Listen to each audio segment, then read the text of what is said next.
नमस्कार नमस्कार, म चाहिँ अहिले बुढी गण्डकी तीरबाट बोल्दैछु है। यो चाहिँ हो बुढी गण्डकी भनेको माथि भोटखोलादेखि आएको हिउँ नदी भनौँ।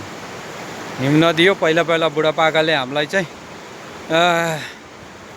कुनै काम गर्न खोज्यो भने तैँले गर्न सक्दैनस् यो काम त भनेर भन्थे होइन। होइन म गर्न सकिहाल्छु नि भने गर्छस् तैँले। पहिला बुढी गण्डकीमा गएर मुख धोएर आइज, त्यसपछि गरेर देखा भन्थे होइन। हुन पनि हो, अब माथि लेखदेखि बुढी गण्डकी झर्नालाई चाहिँ अब आधा दिन लाग्छ। त्यसपछि यहाँ मुख धोएर जानलाई त फेरि बेलुकै हुन्छ, एक दिन लाग्छ। त्यति सजिलो काम चाहिँ होइन होइन। त्यही भएर पत्याउँदैनथे।